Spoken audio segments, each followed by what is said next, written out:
Hey guys, how are you all? Today I wanted to talk about episode 18 and 19 of Sword Art Online Season 2.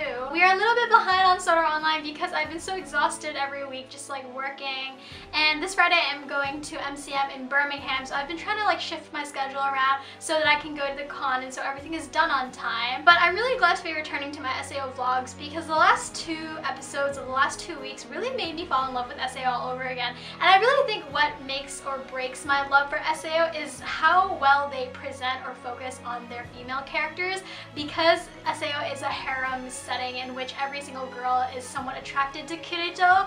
It's really interesting to see how they kind of portray women or how they just kind of present female protagonists. Asuna is the first female protagonist that I actually really liked in SAO, and I liked her a lot because she was kind of that only heroine or only female character that could stand equally to Kirito in battle, and I thought that was a really admirable trait that they added in her. She does become a little bit more girly when they get into a relationship, and then she becomes kind of that archetypal mother figure to Yui as well as like the good wife to Kirito, but at the same time she still really kicks ass in battle, and the last two episodes were a really great spotlight on her. So there's this whole thing circulating right now about Zekken having an 11-hit combo, and that's kind of unheard of.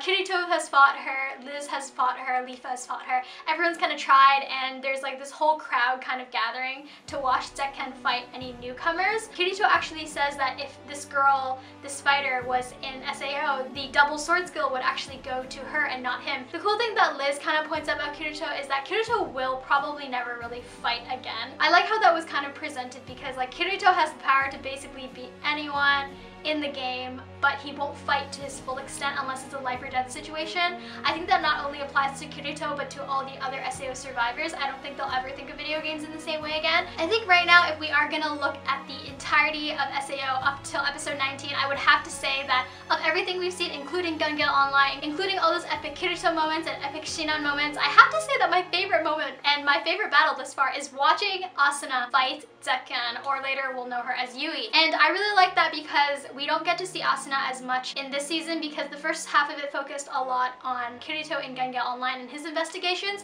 and then Shinon kind of moved in as the main heroine in that arc, but now we're kind of returning to Aincrad within the Elfane fairy world, and we're seeing more of Asuna as the healer berserker, and I really like how that term was put together. I think it's both contradictory but also very accurate in describing Asuna, and it kind of reminds me why I really fell in love with Asuna as a character at the very beginning of the show when I watched SAO in Season 1. There was a huge chunk of episode 19 devoted to Asuna in the real world, and we do find out mid-SAO series that Asuna is an Ojo-sama, and she has like different responsibilities because she has certain expectations that she's expected to live up to in elite society. I think this gives Asuna a lot of depth. I do think Asuna is going to have to tell Kirito about what's happening to her in the real world currently, because I feel like most of the time Asuna and Kirito don't talk about important things that they really should talk about.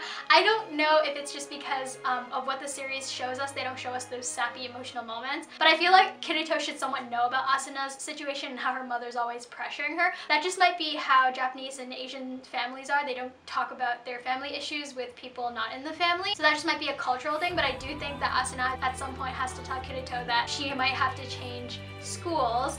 Again, I'm not caught up on the light novel, and I think I will go and do that because I really like Asuna's fight. I would love to read how that actually all panned out. The animation was absolutely spectacular in Asuna's battle, and she can really kick ass when she needs to. And I respect the fact that she is content with supporting on the sidelines, and I'm also really impressed that when she needs to bring it, she can really bring it, and she's not afraid to kind of like go after what she wants. I love that moment in the fight where Kirito is watching Asuna, and when Asuna starts to get serious, you kind of see the aura of the intensity kind of emanating off the combatants, and Kirito watches the battle with this really smug and yeah, I'm so proud kind of look, and I really love that because it's Kirito visually showing us that he's like super proud of how strong Asuna is, and he just knew this was coming, and he knew Asuna could like totally take Yui down. At the end, it is Yui's sword skill that ends up ultimately beating Asuna, even though Yui doesn't deal the final blow. They kind of go to a draw, and I think if Yui didn't have that skill, I think Asuna would actually be struggle to meet her. So I think that's quite a bit to think about. So I actually really enjoyed these last 2 episodes. Less focus on Kirito, more focus on Asuna,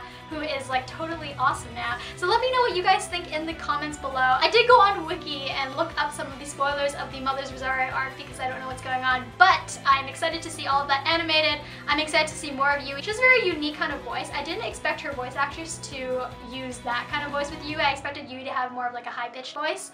Maybe it's just because she looks really cute. If you guys enjoyed this video, don't forget to hit like or subscribe for more from me. SAO is gonna end soon.